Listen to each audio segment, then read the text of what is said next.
of spirituality and community. Now, in the Orthodox Jewish synagogue, there is a lot of chanting that has certain melodic modes to it, and sometimes they have a cantor. In the more liberal synagogues, you have a cantor, and there's a lot of music that is very singable. Now, I think it's important to find a balance. In Worship from Home, I was reading about how they use harp music from Nintendo songs. And the Since participation the harp of a can make anything congregation, there's sound room for both. holy, the harpist But uses Rabbi Nintendo songs. Abraham Joshua Heschel, who was one of the great Jewish thinkers of the 20th century, once said, "Prayer rises on wings of song." And I could not agree more. And some of my closest colleagues Again, try aren't Foxen, rabbis, but Foxen, cantors my band, who have done so much to lift me up. and my rap regulators. Speaking about singing, and you talked about a little bit about language, and I'm wondering about, for me, the use of mundane language. Still sitting in line waiting for In-N-Out Burger to go in. The drive-through line's way longer. Not as inspiring to me as a more ritualistic. For example, the Catholic Church kind of moved away from the Latin to then English in some countries, or Spanish, or whatever the local language was. And for me, in my case, the Episcopal Church, I grew up in a high Episcopal church, and where there was the priest would chant the prayers, Some and of it these was high like, churches in Colorado. I still find that ringing in my ears. And when I go to an Episcopal church today, I go, it's just devoid of that something that is magical.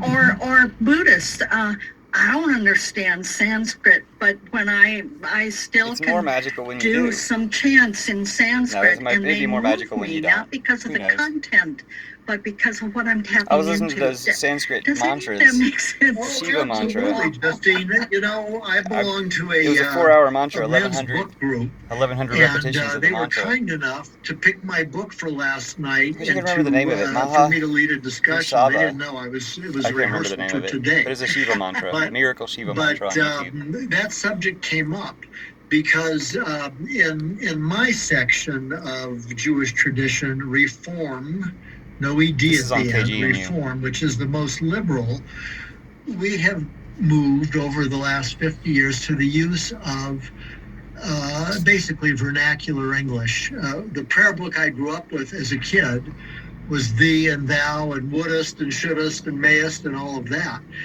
The fact is that for a lot of people, that older, more formal liturgical language just feels artificial, and it doesn't resonate. And so, in a way, Still waiting for as In-N-Out my Burger old rabbi parking. once taught me, you No kind of In-N-Out have to Burger go where the parking people are. At the car wash.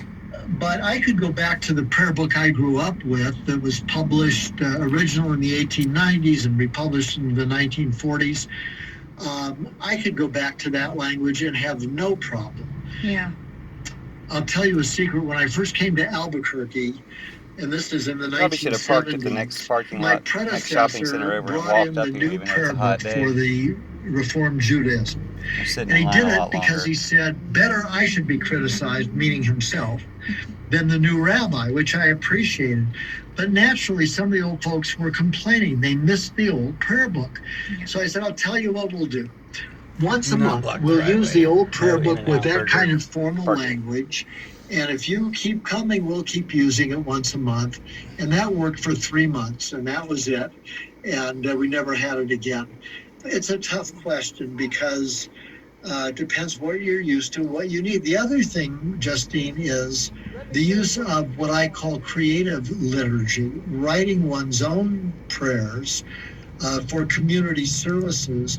They usually would be in the vernacular, but the goal would be to say something that touches people in a meaningful way. Right.